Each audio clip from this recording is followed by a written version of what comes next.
আকাশবাণী খবর পড়ছি সুস্মিতা সেন। বিশেষ খবর হলো, প্রধানমন্ত্রী নরেন্দ্র মোদী বলেছেন, মেড ইন ইন্ডিয়া এবং মেড ফর দ্য ওয়ার্ল্ডের ভাবধারাকে ভিত্তি করে গোটা বিশ্বের সামনে ভারতের এআই মডেল উপস্থাপন করা উচিত। কেন্দ্রীয় স্বরাষ্ট্রমন্ত্রী অমিত শাহ বলেছেন, জম্মু কাশ্মীরে স্থায়ী শান্তি স্থাপন করে সন্ত্রাসবাদ দূর করতে সরকার অঙ্গীকারবদ্ধ। রেলমন্ত্রী অশ্বিনী বৈষ্ণব নতুন দিল্লিতে আজ রেল পরিষেবায় বিশেষ অবদানের জন্য 100 জন রেল আধিকারিককে পুরস্কার প্রদান করবেন। নতুন দিল্লির ভারত মণ্ডপমে আজ শুরু হচ্ছে 4 দিনব্যাপী বিকশিত ভারত ইয়ং লিডার্স ডায়ালগের দ্বিতীয় পর্ব।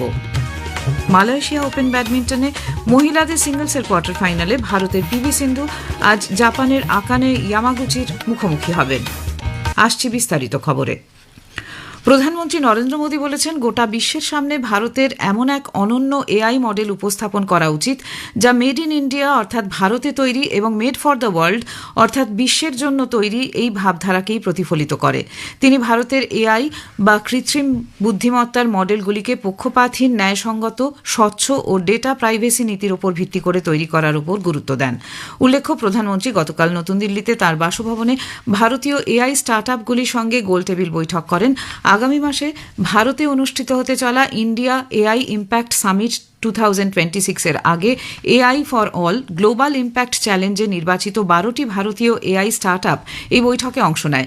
এই স্টার্ট আপগুলি ভারতীয় ভাষার ফাউন্ডেশন মডেল, ই কমার্সের জন্য জেনারেটিভ এআই ব্যবহার করে 3D কন্টেন্ট, ইঞ্জিনিয়ারিং সিমুলেশন, স্বাস্থ্য নির্ণয় এবং চিকিৎসা গবেষণা ইত্যাদি বিভিন্ন ক্ষেত্রে কাজ করছে। এআই স্টার্ট আপগুলি দেশে কৃত্রিম বুদ্ধিমত্তার উন্নয়নে ভারতের প্রতিশ্রুতির প্রশংসা করেছে। তারা এআই ক্ষেত্রে দ্রুত বৃদ্ধি এবং বিপুল ভবিষ্যৎ সম্ভাবনা তুলে ধরেছে। কেন্দ্রীয় কর্মী, জন অভিযোগ ও পেনশন বিষয়ক দপ্তরের প্রতিমন্ত্রী ড জিতেন্দ্র সিং বলেছেন, কৃত্রিম বুদ্ধিমত্তা ও মানব বুদ্ধির সমন্বয়ে গঠিত একটি হাইব্রিড মডেল কার্যকর প্রশাসনিক ব্যবস্থা গড়ে তুলতে অত্যন্ত গুরুত্বপূর্ণ ভূমিকা নেবে। নতুন দিল্লিতে ক্ষমতা বৃদ্ধির জন্য কৃত্রিম বুদ্ধিমত্তা শাসন ব্যবস্থার রূপান্তর শীর্ষক একটি কর্মশালায় গতকাল ভাষণ দিতে গিয়ে ড সিং বলেন, কৃত্রিম বুদ্ধিমত্তাকে একটি শক্তিশালী মাধ্যম হিসেবে দেখা উচিত এবং এটি সর্বদা মানবিক বিচারবুদ্ধি ও দায়িত্ববোধ দ্বারা পরিচালিত হওয়া প্রয়োজন। AI इंटीग्रेशन किया गया है, तो AI driven capacity building through iGOT platform, जिसमें AI सारथी है जो एक तरह का गेटवे है इनटू iGOT लर्निंग, क्योंकि एक लर्निंग इकोसिस्टम है। AI ट्यूटर है जिसमें आपको पर्सनलाइज लर्निंग है। AI कैपेसिटी बिल्डिंग प्लान है जो विभागों के लिए, मंत्रालयों के लिए काम आएगा। কেন্দ্রীয় স্বরাষ্ট্রমন্ত্রী অমিত শাহ বলেছেন, জম্মু কাশ্মীরে স্থায়ী শান্তি স্থাপন করে সন্ত্রাসবাদ দূর করতে সরকার অঙ্গীকারবদ্ধ। নতুন দিল্লিতে গতকাল জম্মু কাশ্মীরের নিরাপত্তা সংক্রান্ত পর্যালোচনা বৈঠকে সভাপতিত্ব করেন শ্রী শাহ। তিনি বলেন, জঙ্গিদের পরিকাঠামো ও সন্ত্রাসমূলক কাজে আর্থিক লগ্নির বিষয়গুলিকে সরকারের সন্ত্রাস বিরোধী অভিযানের মাধ্যমে প্রতিরোধ করবে। নরেন্দ্র মোদী সরকারের সুসংগঠিত ও সুস্থায়ী প্রয়াসের মাধ্যমে জম্মু কাশ্মীরের জঙ্গিদের চক্র নষ্ট করা সম্ভব হয়েছে বলে উল্লেখ করেন শ্রী শাহ। তিনি নিরাপত্তা সংস্থাগুলির কাজের প্রশংসাও করেন, পাশাপাশি সংস্থাগুলিকে সদা সতর্ক থাকতে বলেছেন মন্ত্রী।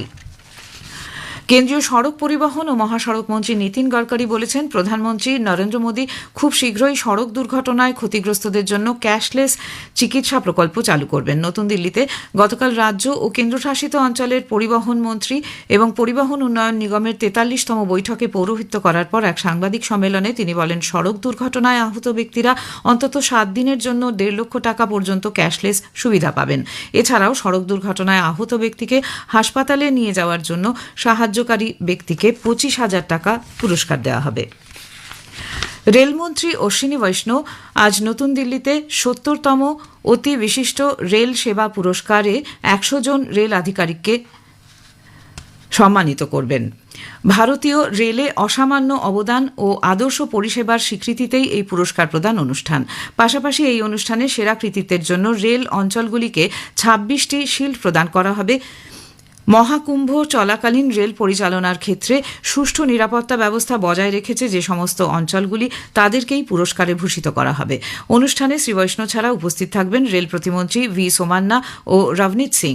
অপারেশন সিন্দুরের সময় নিরবচ্ছিন্ন রেল পরিষেবার জন্য আধিকারিকদের সম্মানিত করা হবে। ভারতীয় রেলের সর্বোচ্চ সম্মান এই রেল সেবা পুরস্কার। কেন্দ্রীয় নারী ও শিশু উন্নয়ন মন্ত্রী অন্নপূর্ণা দেবী নারী ও শিশু উন্নয়নে উদ্যোগগুলিকে আরও শক্তিশালী করার জন্য পাংখুরি নামে একটি ডিজিটাল পোর্টাল চালু করেছেন। এই পোর্টালের মাধ্যমে নারী নিরাপত্তা, শিশু শিক্ষা, পুষ্টি, স্বাস্থ্য প্রভৃতি বিষয়ের ওপর বিশেষ গুরুত্ব দেওয়া হবে। নতুন দিল্লিতে এক সাংবাদিক সম্মেলনে তিনি মিশন শক্তি, সক্ষম অঙ্গনওয়াড়ি ও পোষণ 2 মতো ফ্ল্যাগশিপ কর্মসূচির অগ্রগতির কথাও তুলে ধরেন।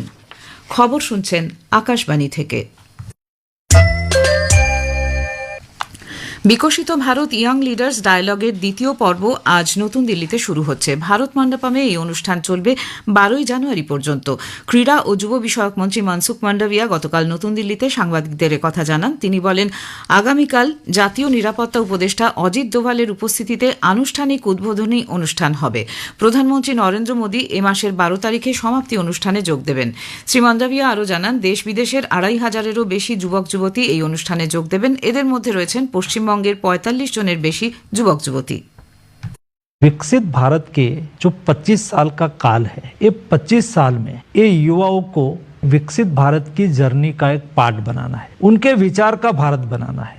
इसलिए ये युवा उनकी शक्ति का उपयोग नेशन फर्स्ट, जब देश के नागरिक देश के प्रति अपना कर्तव्य को प्राथमिकता देंगे, तब इस देश को आगे बढ़ते कोई नहीं रोक पाएंगे। तो ये युवा विकसित भारत यंग लीडर डायलॉग से ही युवा निर्माण करते हैं। পরিযায়ী শ্রমিক ও প্রবাসী ভোটারদের জন্য এসআইআর এর শুনানি প্রক্রিয়ায় বিশেষ ছাড় দেওয়ার কথা ঘোষণা করেছে নির্বাচন কমিশন।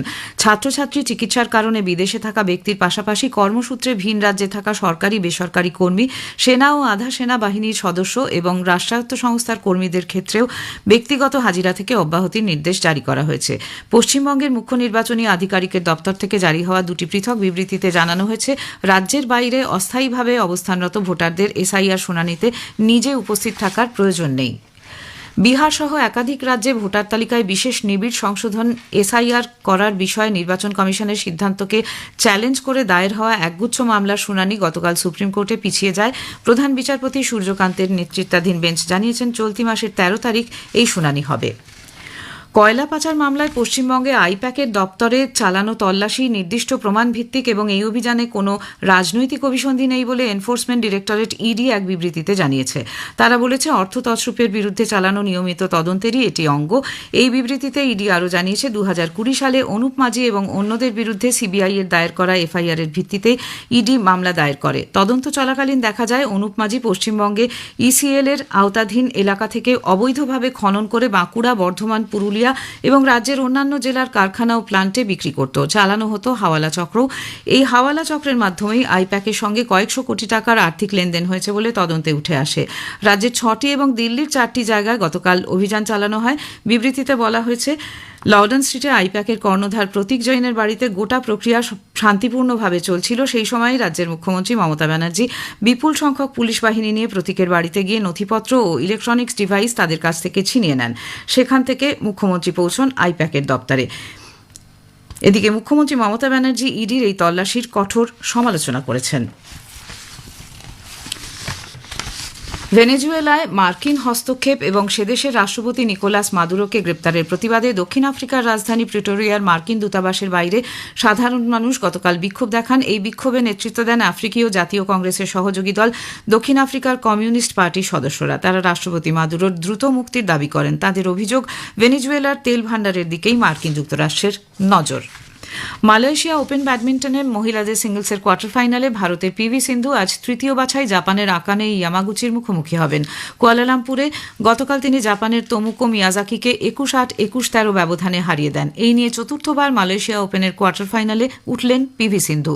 পুরুষদের ডাবলসের শীর্ষ ভারতীয় জুটি সাত্বিক সাইরাজ, রাঙ্কি রেড্ডি ও চিরাগ শেট্টি কোয়ার্টার ফাইনালে আজ ইন্দোনেশিয়ার MS ফাখরি ও F আলফিয়ান জুটির মোকাবিলা করবেন।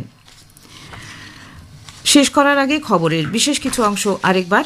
প্রধানমন্ত্রী নরেন্দ্র মোদী বলেছেন, মেড ইন ইন্ডিয়া ও মেড ফর দ্য ওয়ার্ল্ডের ভাবধারাকে ভিত্তি করে গোটা বিশ্বের সামনে ভারতের AI মডেল উপস্থাপন করা উচিত।